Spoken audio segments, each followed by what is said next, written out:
دا وخت زموږ سره د بره دیر اوسېدونکی ظهور احمد دی چې نن سبا په سوشل میډیا باندې ډېر وایرل شوی دی، په مخه پوسټونه هم کوي د جمعیت علماء اسلام په باره کې.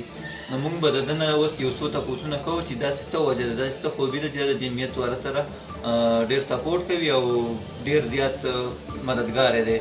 نو ظهور احمد صاحب، تاسو دا څه وجه ده چې تاسو د جمعیت ډېر سپورټ کوئ، نن سبا په فیسبوک باندې ډېر زیات پوسټونه هم کوئ د هغه په باره کې، بل ستا خپل نوم هم په هغې بدل کړی دی چې نوم دې ځان ته لیکلی دی محمد په ځای تا ظهور رحمان لیکلی دی. نو دا ولې تاسو ولې دومره سپورټ کوئ د دې پارټۍ دې کې څه خوبي ده؟ الحمدلله، اعوذ بالله من الشیطان الرجیم، بسم الله الرحمن الرحیم. زموږ ګران مشر مولانا فضل الرحمن صاحب، دا ځکه موږ خپل نوم د ده سره یو ځای زموږ لیډر دی او زموږ غیرتي لیډر دی، او بعد د دې نه علاوه موږ یو قسم نه منو، بس دغه دی مولانا فضل الرحمن زنده باد، مولانا فضل الرحمن زنده باد. موږ خو د 4 کاله د لاسه زموږ یو اسمبلي حال کې یو لیډر هم نشته، یو قسم نشته. د دې وجه نه موږ دا کوشش دا شروع کړو، مولانا فضل الرحمن موږ دا فیصله وکړه یاره زموږ نه وزارت شته، نه صوبه کې څوک شته، نه په پاکستان کې څوک شته، یاره د چل کول د عمران خان د حکومت ناکام کول غواړو او موږ ته وزارت میلاو شي. نو موږ هېڅ کار نشته، خو د دې چې که نه دا وړه چې دی که په 10,000 واړه تروړه دي شي، موږ په دې نه یو، خو موږ وزارت غواړو، موږ خپل حق غواړو.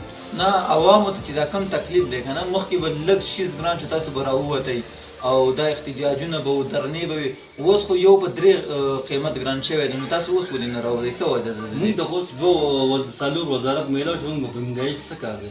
نو د عوامو ته چې کوم تکلیف دی، ګوره د عمران خان په وخت کې دا پرمټ وړه نه و، اوس خلک راځي دغه څومره مرګونه پکې وشو، لکه ټیل کېږي، نو ډېر غریبان یې خودکشیانې وکړې، نو دا تاسو ته نه ښکاري ودي؟ دا موږ د خپل وزارت میلاو شو، په عمر څه کار دی؟ عوام سره څه کار نشته. نه نو مخکې چې دا کمې لږه مهنګایي به راغله او تاسو به راووتئ که نه، نو دا تاسو د عوامو دپاره او که نه خپل ځان دپاره به راوتئ؟ دا موږ د خپل ځان دپاره. نه نو ولې د عوامو څه احساس څه نشته، که دوی به څه شعور نشته، ولې د دې اوس تاسو نه راوځئ؟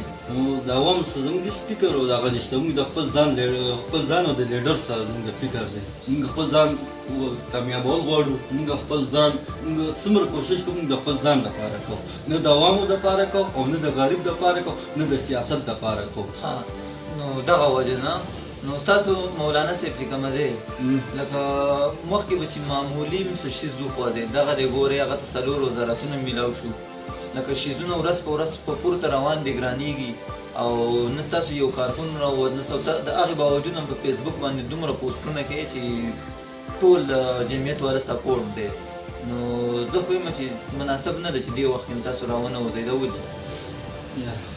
نور خبره دا ده که نه، هغه وخت کې زموږ نه نوکري وه، نه وزارت هېڅ هم نه.